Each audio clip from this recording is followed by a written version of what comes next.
Welcome to The Logic of Generosity, the podcast for bold nonprofit leaders who refuse to settle for ordinary. Here, we cut through the noise with unfiltered insights from fundraising experts designed to spark bigger gifts, deeper donor connections, and a brighter future for your mission.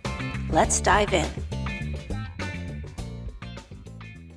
Well, this episode is brought to you by Pleiades Nonprofit Advisors, and we now offer database services from a certified Blackbaud Razor's Edge, NXT, and Network Plus database administrator.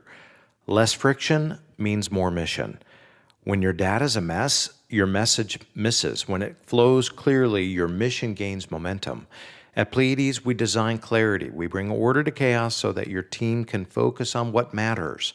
Identifying interested donors, building meaningful donor relationships, and moving faster with confidence.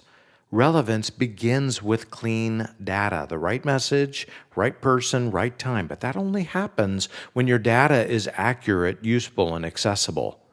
Our three essentials are data cleanup, clear vision, that's going to be the result. No more duplicates, no more undeliverables, no more wasted time. We'll standardize names, emails, and addresses so that your outreach works the first time, every time. We also offer CRM migration and setup, which allows for a smooth, thoughtful transition. Switching systems should not feel like skydiving without a parachute. We precisely carry your donor history, we validate every field, and we're going to map everything carefully so nothing is lost and nothing breaks along the way. The third thing we offer is staff training, empowered people, smarter decisions. It's not enough to have a better tool. Your people need to know how to use it. We train your team, we customize your protocols, and we build their confidence to own the system from day one. We also offer other items like custom reporting, ongoing CRM support, and workflow design. But finally, you've got a system that works. No more chasing reports, no more apologies for messy data, just a clean, functional, mission-aligned CRM environment designed to help your people do their best work. Because when data works, your mission moves. Okay, Michael Davis, it is so nice to see you again. Great to see you, Andy. Here's my question for you: did you take a run this morning? Today was my day off. You must have gotten that from my bio. No, today was weightlifting in my basement next to the cat litter and the laundry.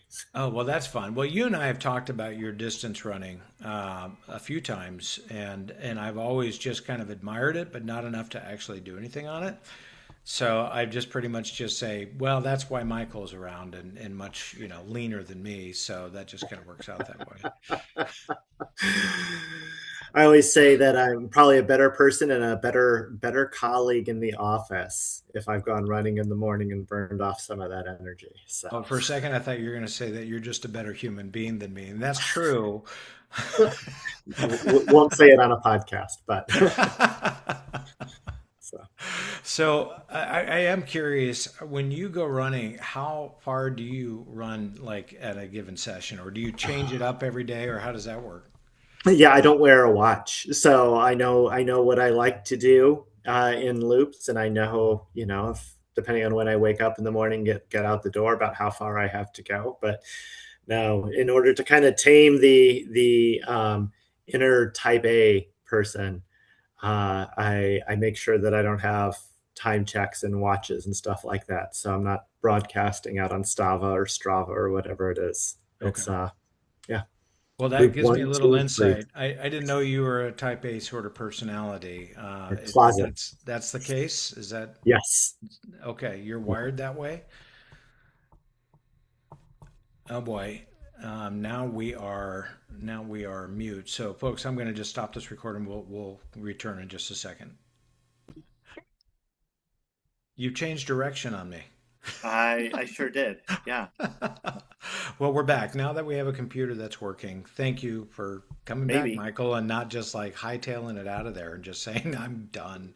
Exactly. Well, hopefully this works. So fair enough. Okay. So I am curious, especially as a type A sort of personality, and I kind of bend that way as well. I'm just curious, do you kind of struggle with any sort of anxiety ever? Does that ever kind of resonate with you, or is it just me?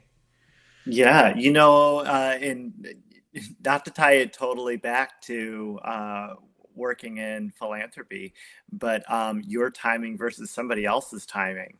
So even when I'm just thinking to my fundraising days, when we're ready to go and we have a proposal, yeah, maybe it doesn't work for the donor then. Maybe they're on vacation, maybe they've got something else going on. So yeah, having that kind of variability out in the world is constantly a struggle to learn how to adapt to that and be ready for it and take everything in stride. Yeah, for sure. And but there's also something that's happening within your own psyche when the mental anguish, or not, maybe not anguish, but the mental frustration that kind of comes along with not seeing things kind of pan out, and yet somebody at the same time is going, Michael, what about this, what about this, what about this, and they're just kind of hammering you for meeting whatever quota or goals that you need. Sure. And I guess my question is, maybe does running help with that, Just or help with that.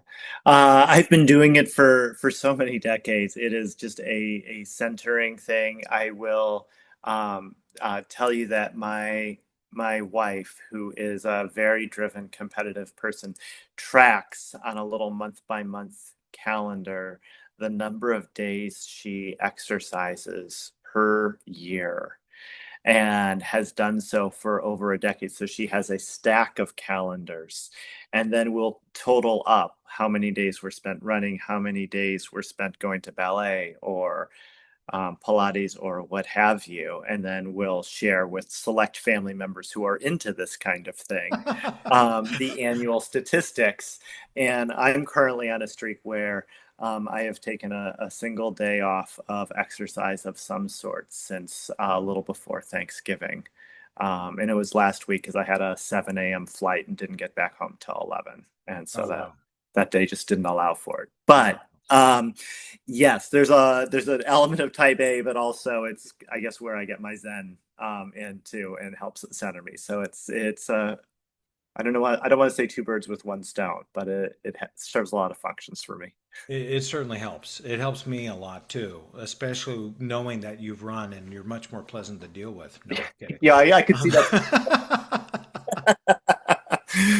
Um, that. okay, so I think it would be good for folks to kind of hear a little bit about your background, because you are coming Yeah. at this conversation with a very unique sort of background, especially as it relates to our space.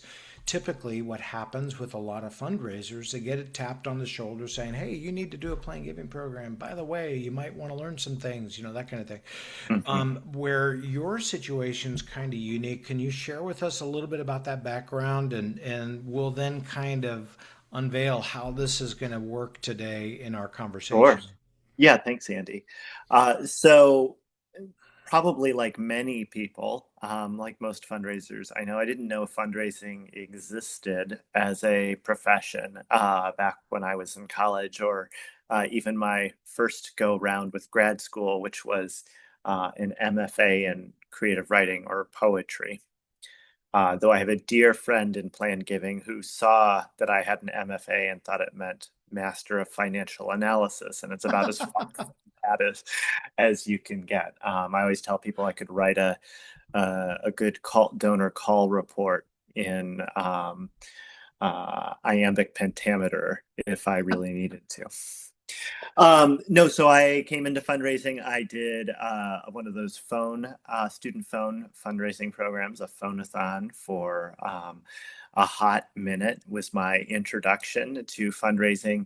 But really the bulk of my training was in planned giving. So that's where I started. I was at Reed College, working with a fabulous mentor there, doing about half-time working with the state administration and the kind of administrative part of a gift annuity program, half the time with a donor portfolio, or a set of prospective donors, working on cultivating gifts, seeing where those would go. So a lot of it was discovery work with a legacy society, finding out what on earth the checkbox that the college is in the will, what that actually meant. And was it a real gift? Was it an accidental slip of the pen, as some people would sometimes say? Was it, multiple layers of contingencies? And so my background in fundraising was really through planned giving. And so I learned major gifts with a planned giving perspective with that background the whole time, and then did that for probably close to a decade, and then made a transition over to working at a bank, U.S. bank, just a breath of a minute before the pandemic, where working both with planned giving programs and also families and individuals who want maybe more structure to their philanthropy. Why did you make the jump? Why did I make the jump? My whole planned giving, my whole kind of fundraising experience up to that point had been in higher education. And higher education still probably hardwired in my DNA. My dad was a college professor of 40 years. My mom was a reference librarian. I always say the only room where we didn't have books in our house was the bathroom, but every other room was like stacked floor to ceiling. So academics made sense to me. This was a chance for me to be able to branch out and be able to work with conservancy organizations, be able to work with healthcare, be able to work with social service. Also, it was going back to where we started off, Andy, that kind of a very metric driven type A part of my brain likes that aspect of the work, and of a work environment as well. So when you go from being a gift planning officer, and at some point in time later on in this conversation, I want to jump back to major gifts, especially as Yeah, it comes from a plain giving sort of approach and vantage point. That's a game changer if you ask me. But anyways, if we go back to the making the jump. I'm curious why you went into the financial advising component, and sure. was it really when U.S. Bank, or when however that transition happened? Did you Were you interested in the philanthropic side of U.S. Bank? Is that kind of where that stepped into Yeah, it's a play, great or? question, Andy. So I've always been at the philanthropic side of US Bank. So everything I have done has been with a kind of a boutique group within US Bank that kind of has a bifurcated existence, maybe for lack of a better way of putting it. About half the time for the small group is spent working with either organizations that have board reserve funds or endowments or planned giving programs. So that's like kind of half of it. And the other half being working with families and individuals who want to explore putting a more formal set of kind of structures around their philanthropy. That might mean a private foundation, it might mean a donor advised fund, or a CRUT, or a CRAT, or a lead trust, or just thinking about what a multi-year commitment to an organization might look like, and how they might uh, plan for that with a certain mix of assets. So, to your question, Andy, um, I was excited and still am excited to be able to work uh, on the financial services sector, but it's always been within philanthropy. So I never say it's like the other side of the table. I Mhm. always say it's kind of like you're just scooting around to the adjoining side or corner. So Yeah. you're still sharing the same meal. And talking with each other, and less of a negotiation back and forth. So it's more partnership and less, I don't want to say adversarial, but it's still really a partnership. It's just, yeah, scooting around one seat on the table. So when you have a an organization that you're partnering with, and then you also have individuals that you're partnering with, is there overlap between the Is there two? overlap? It's a really fascinating question. Yes, sometimes, not with huge frequency. But I'll give you a couple examples. Usually, neither the organization nor the individuals know that there is a shared Oh, interesting. relationship running through us. In part because we take our kind of fiduciary role really seriously. So if we are working with an organization, I was on the phone with one this morning, an organization trying to think through some of the considerations with CRUT funded with a piece of real property. That's a organization that's a client. We help it invest and administer the plan giving program.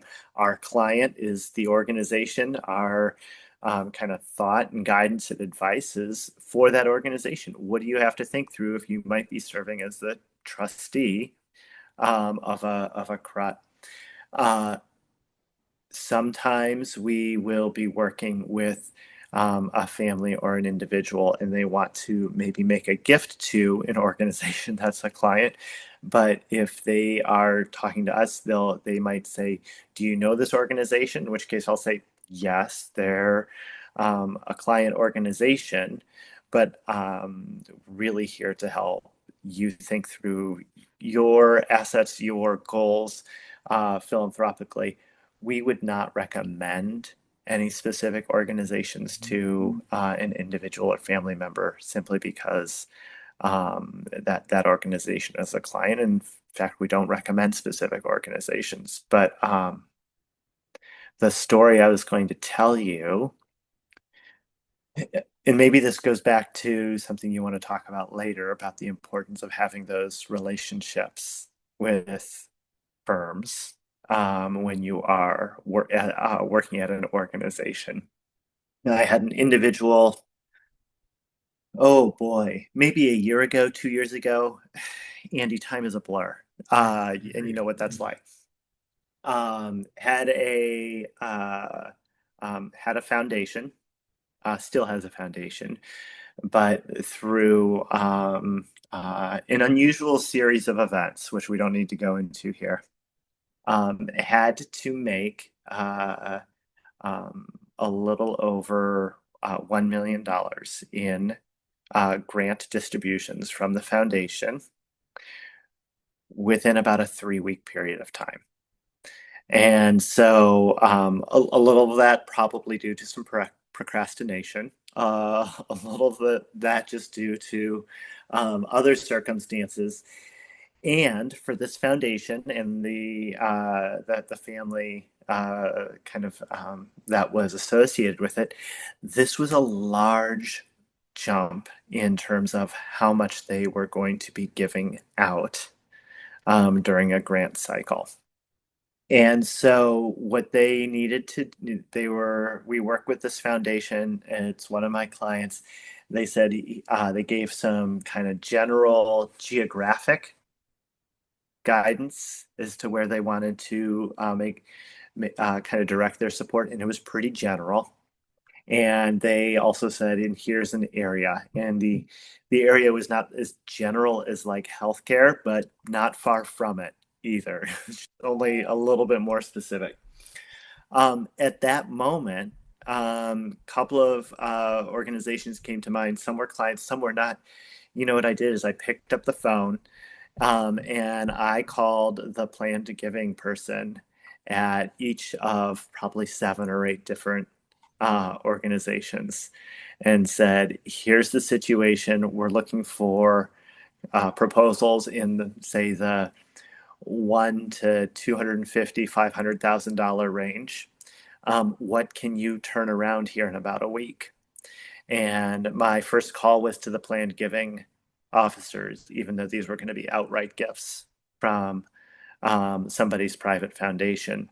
in part because I think there's a shared language in there and kind of understanding of thinking through some of the nuanced tax issues. And that's my background, but it's also where I feel comfortable having those kind of conversations and back and forth negotiations with different charities. It's fascinating to me that, I mean, it's not really fascinating to me, but it's Thanks, Andy. um, no, I guess what I'm wondering about is you hear it all the time that individuals that are going to they give to mission. That's why they're giving to particular Oh, organizations. yeah. And that's number one. That's the major impetus for somebody who's going to be saying, I'm going to be given because I really believe in what they're doing. Have you ever had it happened where somebody didn't necessarily know?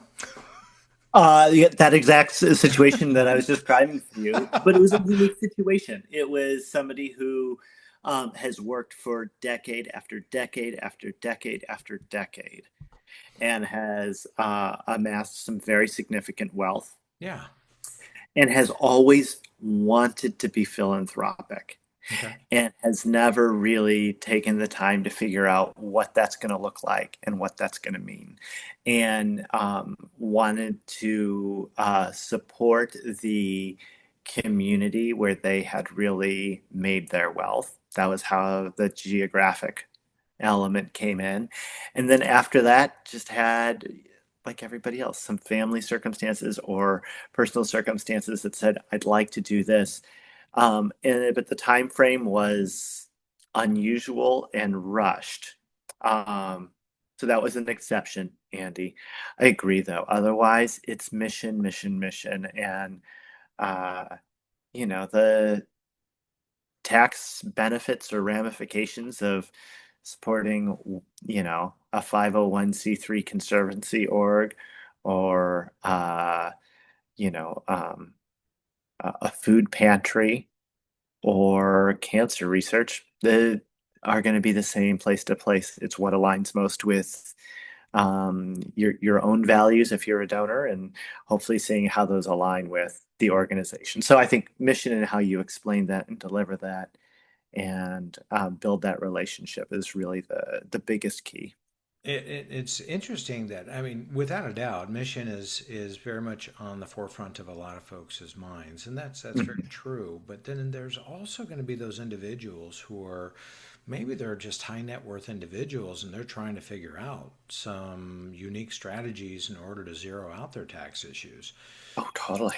And many of them will, maybe they're exposed to the idea of philanthropy, and maybe haven't necessarily gone down that road before, but they're kind of tired of paying a fairly high amount of tax in, whether it be income tax or whatever, that they're trying to figure out what other solutions are out there, and they open up the door to philanthropy and become excited about becoming philanthropic when maybe prior to that they weren't. Hmm. Is that Yeah, something you see? yeah, certainly. And I think you're spot on with that observation. I'm sure you've seen the research for, and I'm going to blank on the name of the firm and the individuals who conducted this research, but the philanthropic curve. Like, everybody's at a different point in their journey. Some people are Mm, kind of more okay. in that early on exploration phase. Some people who are maybe more seasoned philanthropists or givers have moved along and are doing a little bit more work in terms of assessment or measurement, whatever that looks like for them, with the organizations or the gifts that they are uh, considering there. And so now I've lost the thread of your question and where I was going with it. But I think that not all donors are at the exact same point in the kind of life cycle of their giving.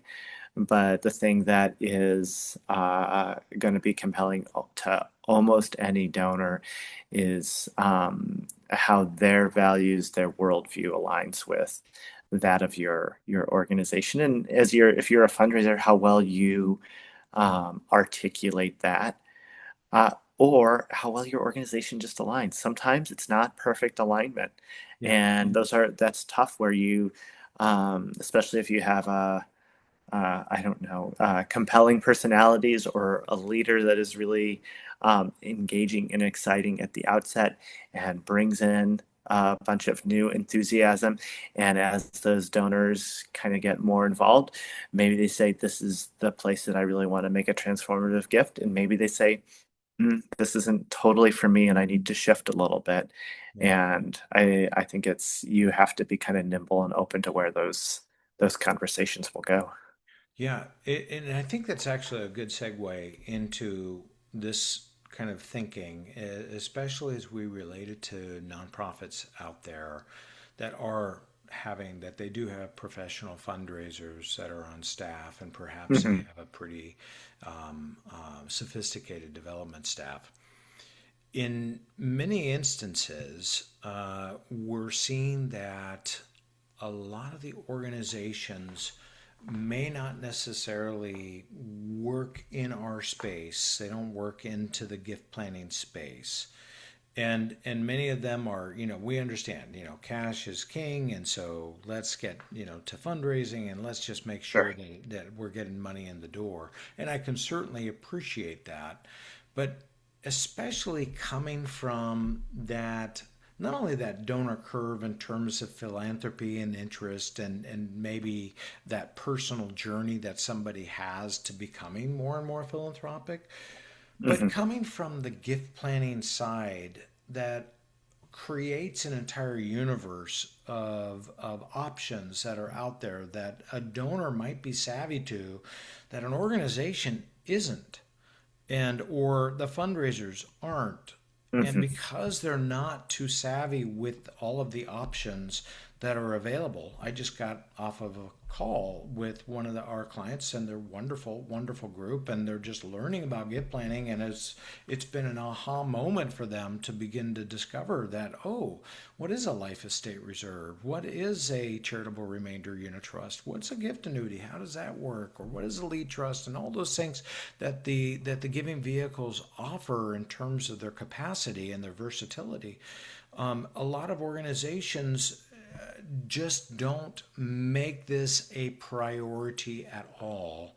And coming from your angle as a gift planner, but also from the financial advisor in the philanthropic portion of that, I guess, world, Sure. what do you feel like nonprofits maybe misunderstand the most about that decision to not pursue this? Oh, wow. That is a giant loaded question. I know we only Andy, have so an you're hour. probably um, ask it again after I ramble off in whichever direction I ramble off to. Let's start with just thinking through like the bequests and kind of when people think of planned giving, they're often thinking of just legacy giving and anything kind of testamentary.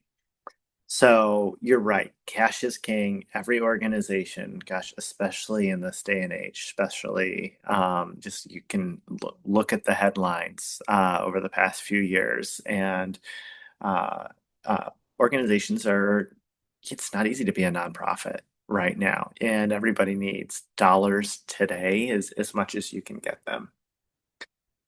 So I think that especially for smaller shops, or even larger shops that are thinking about allocating human resources, where do you put your time and effort? Most people are going to put it into whatever's going to help with our operating budget this year, whatever's going to create an endowment tomorrow. And so I understand that pressure. The two things that come to mind for me, one is just the data, and you can look at the Russell Jameses of the world, you can look at whomever or whatever you want. Most of the data shows that those donors who've made some sort of estate commitment, or have told you that they have a gift in their will or their trust, um, hey, those are people who feel strongly about your organization, are probably going to continue their annual giving. And then also are people that you should be cultivating that relationship with. It's an invitation to ask them more about their giving and ask them, I would argue, for more or larger gifts.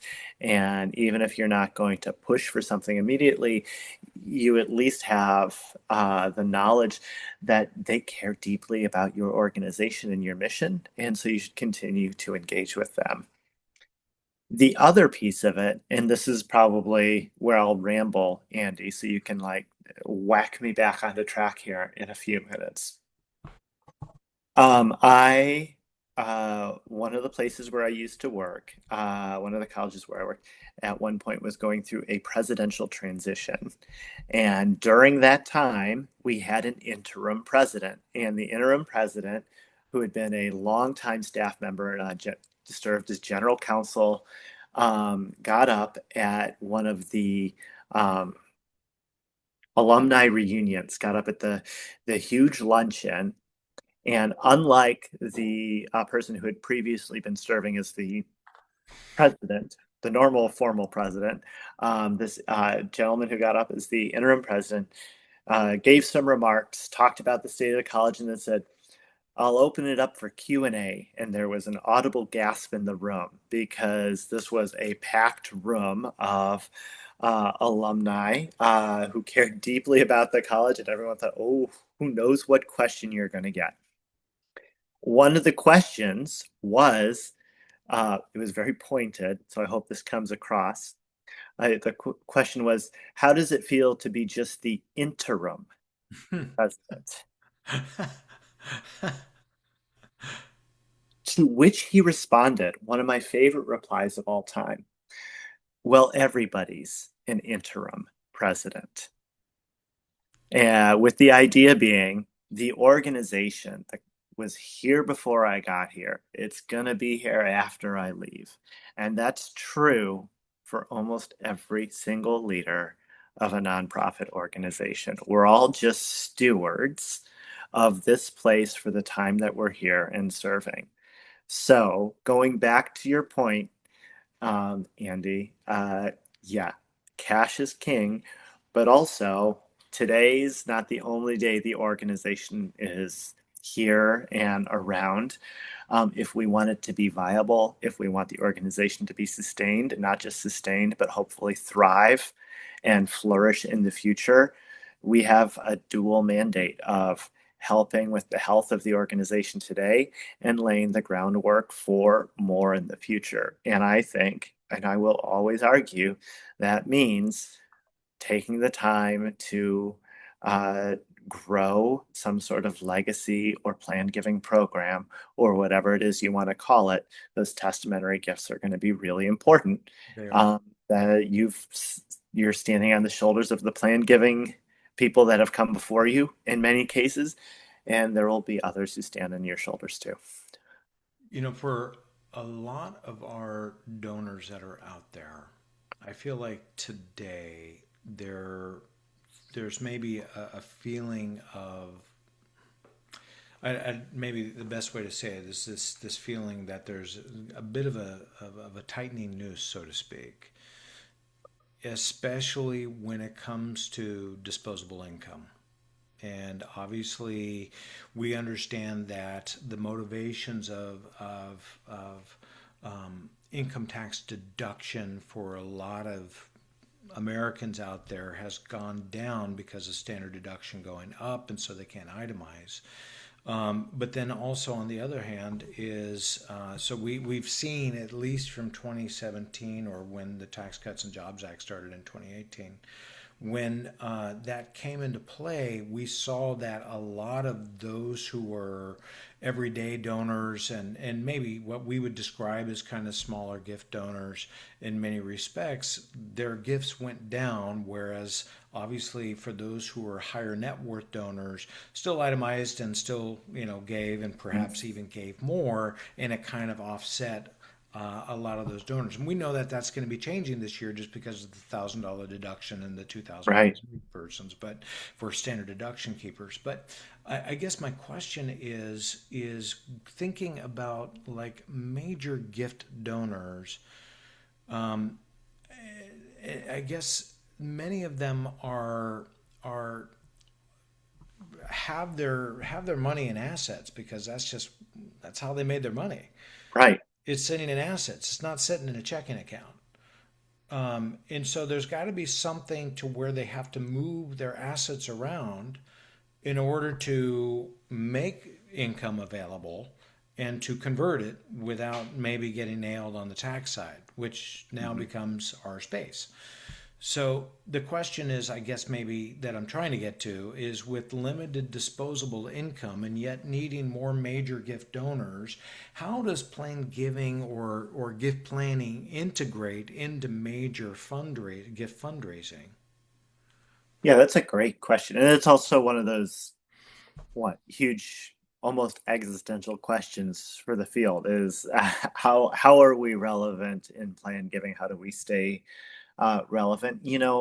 For me, or from my perspective at least, is that it's trying to shift the perspective or broaden the perspective so that we're not talking just about cruts and crats and gift Deferred gifts. annuities. Yeah. Yeah, it's not just deferred gifts, it's not Yeah. just testimony gifts, but it's really thinking about you just teed it up there, right? Uh, Assets and gifts of assets, encouraging people to really give from their wealth as opposed to just from their checking accounts. So there's been, I think, probably for a long time, just the annual fund habit of, okay, they've been giving 1,000, let's ask them for 1,500. They've been giving 2,000, let's see if we can upgrade them to five. And just kind of really trying to work on this kind of incremental basis that I'm not sure serves us well as organizations if we're thinking broadly or boldly about how we work with our donors and those who really support our organizations. So back to your point, I think that when we are advocating ourselves inside organizations for resources, advocating for a seat at the table in terms of kind of the overall fundraising strategy, planned giving is probably doing itself a disservice by, arguing over whether it's planned giving or gift planning, which, for me is, six of one, half dozen of the other. And I know some people will rake me across the coals for saying that, but it's, we are part of the major giving conversation. We're the planned giving is the vehicle through which you can have those conversations about a gift of real property, about that large concentration of Apple stock, or whatever the Nvidia or Clorox of the day is, or whatever it is that individual happens to hold a huge concentration in. This is our way to kind of tap into our donors' wealth and get them to think, I think, more creatively and hopefully more broadly and ambitiously about the way that they make their gifts. Yeah, I think that's such a good point because I think what happens is donors, in many respects, I've just seen that donors may not necessarily have that much exposure to understanding that these are vehicles that are ready for them at the ready Sure. and possibly able to use them. So maybe the question that I would ask is in nonprofit world, obviously those nonprofits that have mature plain giving programs, they're talking about this stuff pretty routinely. They're messaging for it and they're seeing it, and donors are beginning to say, "Oh, I didn't know that was an option, but here it is an option." And if I need to have a conversation with somebody about it who can better explain how the option works, or maybe even provide me an illustration of how it works, great, I can do that. But in most cases, from the nonprofit perspective, our fundraisers don't know this stuff. And Yeah. so I guess the question is Is it fair for donors to expect the nonprofits to be able to share this information? Maybe that's not even the right way to ask this question, but I just wonder, what is the benefit for a nonprofit that can start to move down this road to be able to help a donor explore that they have a lot of more options than they thought? Oh, that's a big question, Andy. Oh, So wow. yeah, they're all big questions. Uh, I don't know if it's entirely fair for a donor to expect the nonprofit to do the guidance on that. We do say, for very good reason in our the field of planned giving, that none of it is legal advice, none of it is tax advice, and you need to go and work with your advisors. The nonprofit, I think, can make creative suggestions or help flag opportunities for donors. Ultimately, it's the donors going back to their advisors, whether that is an attorney or a CPA, or I don't know, a chat GPT bot of some sort, or whoever they go to for their advice nowadays, and thinking through what structure or what approach is going to make the most sense. Um, I think for nonprofits, you don't need to be a technician, and you don't need to have a JD on staff. You don't need to have somebody with like a full array of, alphabet soup certifications after their name in order to be successful in this field. I think what you need is to be comfortable enough to start introducing some of the concepts in your materials, to practice with colleagues that maybe from your planned giving councils, uh, little conversations or role playing conversations. So, some of my favorites are, if you are meeting a donor for the first time and you break the ice, you thank them for the support of the organization, just even practicing the simple ones. So how do you make most of your gifts? Do you just do checks? Do you give online? Do you make gifts of stock? And tell me about that. How do you think about your giving in advance? Do you have a retirement account? Are those all beneficiaries your kids? Have you ever listed a charitable beneficiary? Has anyone ever talked to you about why? And just trying to get that to be as natural a part of the conversation as saying, how long have you supported our organization? How many cats have you adopted from our shelter? Tell me about your experience in the cancer center, and have this be as kind of intuitive and routine part of your conversation. I don't think it takes a ton to do that. You don't need to have a lot of expertise. You need to understand why it makes sense to give appreciated stock to an organization or do a qualified charitable distribution from your IRA.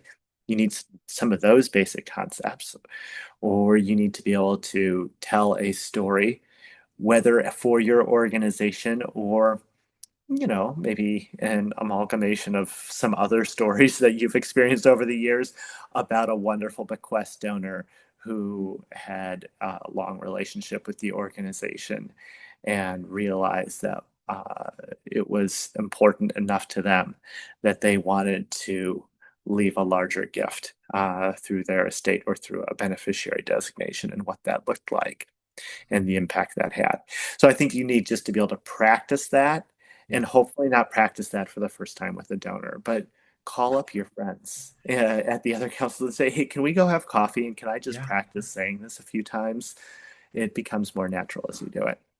I really like the you just said how somebody has chosen to give their gifts. I love that conversation. I think that that's the difference between moving from a kind of a mindset of a fundraiser to a philanthropic advisor. I like that term. not original with me, but I do like the term quite a Not with bit. me either. And that is asking, and when you're making a phone call or you're getting some sort of engagement with a donor, or maybe it's just it's like at an event or whatever it might be, and it's like it's not only the thanking them part, and I like to ask the why. I like to know why are we so important to you? I'm just kind of curious, Mhm. and then following it up with that how question, and it's like you've chosen to give to us over the years, and we're grateful for that. Thank you. And not only why, but how have you chosen to do that? And I'm just curious if you are aware that there might be some very beneficial ways to give that are going to benefit you more than Mhm. perhaps just giving a cash gift. I don't know if you're aware of the options, but here's like an example, blah, blah, blah, blah, blah. And just kind of just pepper that idea and put it in front of them for just a moment that you're going to have their attention, and that to me opens the door to, oh, I know I had no idea. I love that. And so yes to everything you just said, Andy. And I like doing it with examples as Mhm. well. So sometimes I've would go in and I would say, and I'm thinking of somebody in particular, uh, you make a cash gift for our annual fund every year and you've increased it, and that's remarkable. Uh, some of what you have told me about your own goals makes me want to tell you a quick story. And then I'll reference another donor who may have done something similar, but done a multi-year pledge and done it with appreciated stock. And so just using other donors, and I keep them anonymous. Hmm. Hmm. You don't have to disclose names, but we'll talk about the type of asset they used and would say, and they did, about 25,000 in whatever Microsoft stock each year for 5 years. And then all of a sudden they had an endowed scholarship at the end. And here's why they did it this way. And here's what the thinking was. And then, in nowadays, and you referenced this, Andy, at the beginning when you talked about the new OB3 tax updates. Yeah. But you could even update it for that and Yeah. say, so the multi-year pledge looks different. And so they've done over 5 years, they've just chosen to make all those gifts in the odd years so that they can take advantage maybe of the bunching. So they did a larger gift in year one, nothing in year two except for their normal annual fund gift, a larger gift in year three, annual gift in four, and Hmm. cap it Hmm. off in year five so they can sit there and think about being kind of strategic with the way they're using those the deductions that are available and the assets they have. But I think that using those stories and talking about the types of outcomes you want to see, whether that's something that's endowed, whether it's a gift for a strategic fund that your organization really needs, whether it is helping with a capital project, and then kind of crafting a story with kind of donor facts and fact patterns, to give people at least either a roadmap or kind of crack open a door so they can think, oh, there's more to explore here. Hmm. I like that. I think that's a really good idea, especially when you're employing, hey, I don't know if you're interested, but this is something that somebody else did, and this is how they kind of moved it along in a real positive direction that was beneficial towards us as well as towards Mhm. them. So I am curious though, just along those lines about when gifts become, let's say, if somebody is now kind of migrating or converting from maybe a Okay. cash donor to opening their eyes towards some giving vehicles that they otherwise may have not really understood. Let's say that, Mhm. the one that's most common to the top of my head is just say a QCD, and Sure. converting, say, a cash donor to a QCD donor for using their IRA, um, is that there's kind of this emergence into major giving depending on the organization and how much they quantify a major gift, whether it be Sure. 10,000 or Mhm. 25,000 or whatever. where donors who might have been only giving maybe $1,000 a month turn around and now have this RMD that's kind of biting them in the backside, and recognizing that, oh my gosh, I got to pull out this money regardless whether I need it or not, and I get to be, taxed on that, and who knows, maybe be threatened with another income tax bracket or whatever. Do you see, or I guess maybe I'm trying to ask it this way, is what is the opportunity for maybe our fundraisers to lock into that in terms of seeing how this now moves people towards major giving individuals? That's a good question. So to clarify, kind of using like a QCD is almost like a gateway, and what does that transition look Mm-hmm. like? Yeah, I think that's great. And I think that kind of two paths. One of them is if somebody is making a QCD gift to support your organization, I think that first of all, you now know they have uh, an IRA, and you should be asking if they're also aware they can list your organization as a charitable beneficiary Mm-hmm. um, of that retirement account. That seems to me like table stakes Yeah. and something that we should be doing at organizations if you're not already. So if you Yeah. see that come in, that person should show up on a list of um, let me go buy them some coffee and let's sit down. Let me take cookies to their house. And I'm going to make sure I bring that up. Say, you can give on both sides of the IRA. You Mm-hmm. can give now and you can give later. In terms of the major giving, again, I think this is a great opportunity to start raising those sites. So maybe they are giving $1,000 per year, like you mentioned, and now they suddenly realize they can give significantly more by utilizing the QCDs. Um, I always like when you hear stories of fundraisers who are doing kind of the both and approach. So did you know that you could do that cash gift Mm-hmm. of $1,000 and a QCD on top of that? And so then you're kind of even helping to accelerate that. And I feel like once you start talking about the QCD, it's an entree into talking about those other gifts of assets. And I don't think it has to be just investments or just stock. I think that's when you say, I'm really excited, Andy, that you made this QCD gift, and what a tax savvy, thoughtful way to support our organization.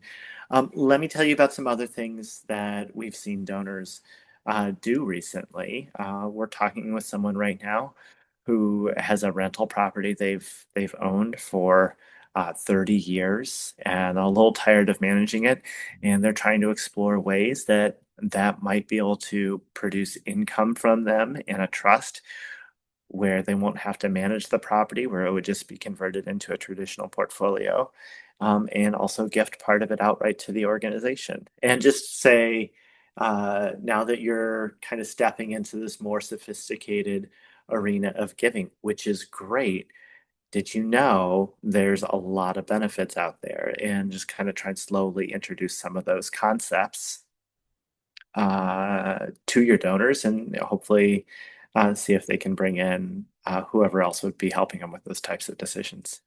For sure.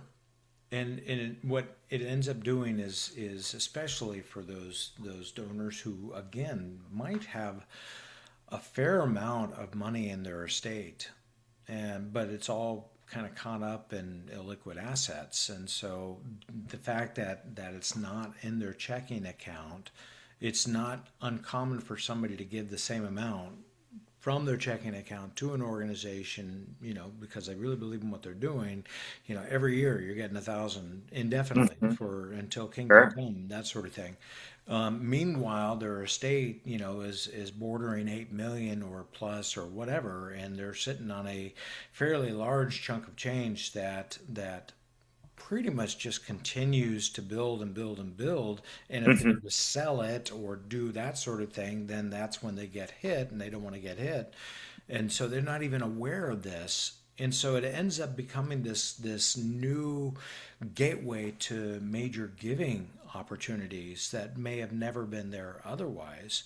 And I would imagine you probably see that frame of things a little bit more frequently than the average Joe. Is that true? Yeah, I think that's true. And a lot of times, just to tie it back, Andy, to something we discussed earlier in terms of the importance of mission, is sometimes the timing is the donors and just their own personal finances and wealth and needs at the time. Sometimes it's the timing of an organization. So, I live up in Portland, Oregon, and I'm aware of a gift that took place, oh my gosh, I don't even know, 10 years ago, 12 years ago, a while ago. And it was a lead trust to support an organization up here that was going through a really huge, important initiative, transforming that organization. And so these donors had extraordinarily low basis Nike stock. And so that's why I was mentioning Oregon, because that's one of our big Yep. companies, and had just held on to it. Never really used it. So lived a very modest life, but had had a long relationship with this organization and had always done checkbook giving, just as we've been discussing, had been kind of loyal, but $500 annual donors for years and years and years and years. And so then it was just kind of this moment where they had been working with their estate planners and just thinking through some of the issues they were running into, including what do we do with this large chunk of stock that we've held on to and held on to and held on to, and now has enormous capital gain built into it. We'd like to give some of it to our kids. And that was a conversation that had been taking place for years. Then suddenly, this organization had a moment where they were trying to do a very ambitious project.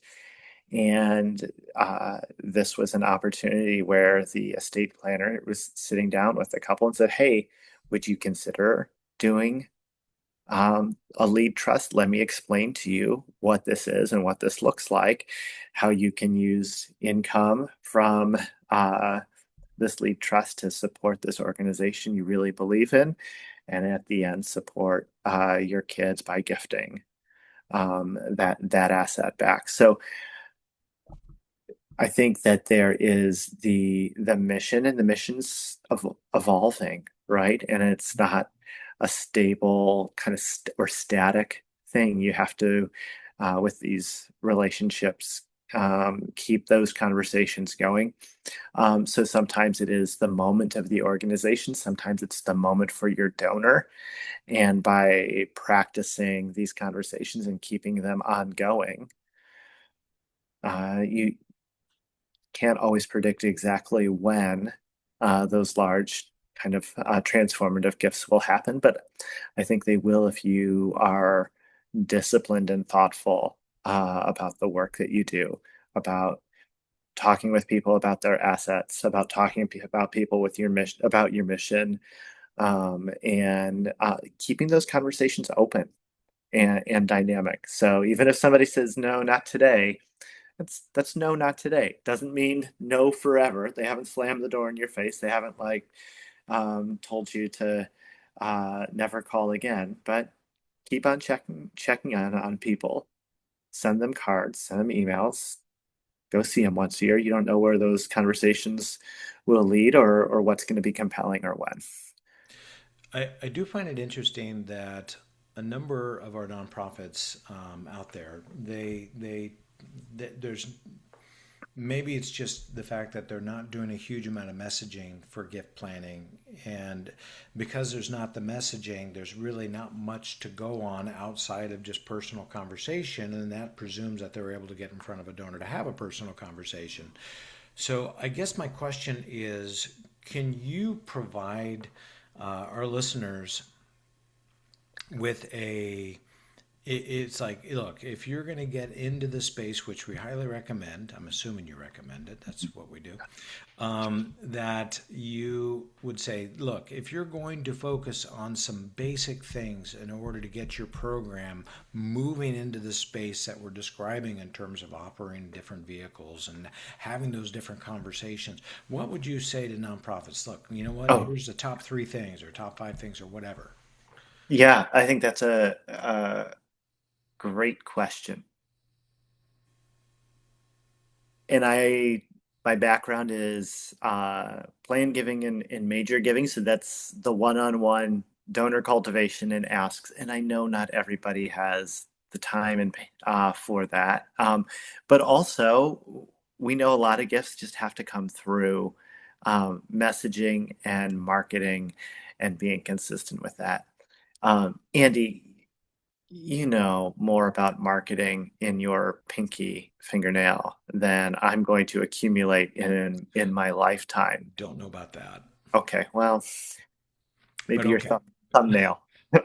So I don't have great, foolproof advice about marketing, but I've certainly worked with many organizations where finding the bandwidth and the budget is difficult. So I always say, if you're in gift planning and plan giving and you're trying to start off, you just need to make yourself some really good friends inside your organization. And the first place to start is whoever is your annual fund director. And so I encourage plan giving people to come in with a list of a few things that they want to help their annual fund with, and that is IRA QCDs, that is gifts of appreciated stock, uh, gifts or distributions from donor advised funds, and say, okay, here are 3 things. Mm-hmm. Can we have these added in as PSs or extra little bullet point boxes or something in the annual fund materials, each one of those twice per year, so that during 6 months of the year, you have one of those stocks, QCDs, or DAFs being highlighted as giving vehicles to support the annual fund.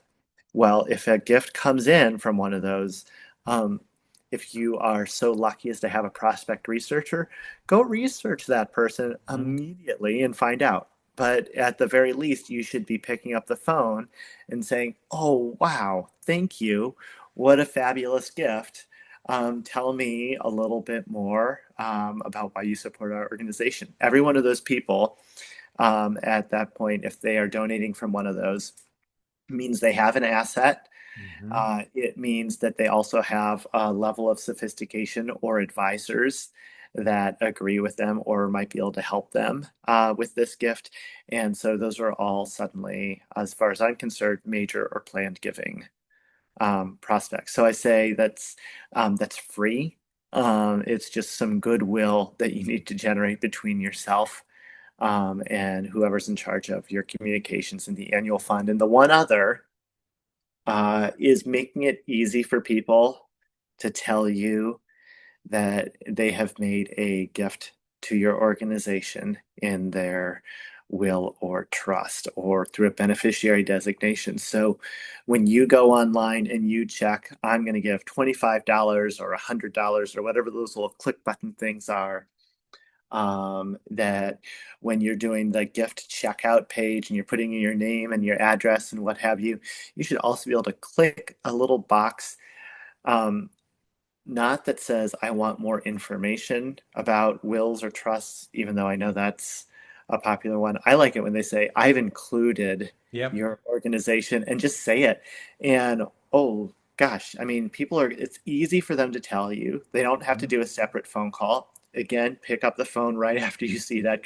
Pick it up right away after Right. you see it come in. And the part, Andy, that I always warn people about is that you're going to have somebody who Yep. tells you every single year that they have included a gift for you and their will and trust. And you'll say, like, Andy, yeah, we know you told us last year, in the year before, in the year before. Totally fine. Pick up Mhm. the phone, say, "Oh, we knew this already, but it is such a great reminder. I'm Yeah. so glad to hear from you again. And I just want to take a minute to thank you." Yeah. So those are make it easy, and then make friends with your annual giving team to help kind of identify those gifts of assets. Michael, that is great counsel, and I love the fact that they're outright gifts too. In these cases, especially with regards to the QCD donor advised fund gift, as well as the gifts of appreciated assets. And so, I mean, this is money in the door that are coming in from these asset sort of relationships, and I just think that those are oftentimes just underappreciated perhaps by a lot of folks that, oh yeah, by the way, that would be a really good idea. So, and satisfy their, their quotas for immediate money that the organization needs. Exactly. Hopefully. Yeah. So yeah. Well, Michael, I got to tell you, our time is up. Oh And my so gosh. Well, it flew by, at least for me. So thank but you. I so appreciate you just joining me today. And just so you know, listeners out there, that March 5th, if you happen to be in the San Diego area, we are doing our first half day seminar for those organizations looking to revitalize or perhaps even start their gift planning programs. It's going to be joined with Aaron Jones over at University of San Diego. Crescendo is going to be there. We're going to be there and sharing three vital sessions, as well as doing a happy hour with the opportunity to get to know some professional advisors out there. So, anyways, just that said, if you are in that area, just stay tuned. You're going to see some marketing that's going to be sharing that information, and we would love to have you join us. Just let us know because seats are very, very limited. So, anyways, Michael, thank you so much. Go ahead and stick around for a moment. I'm going to stop recording, say goodbye to everybody, and then we'll reconnect here in a moment.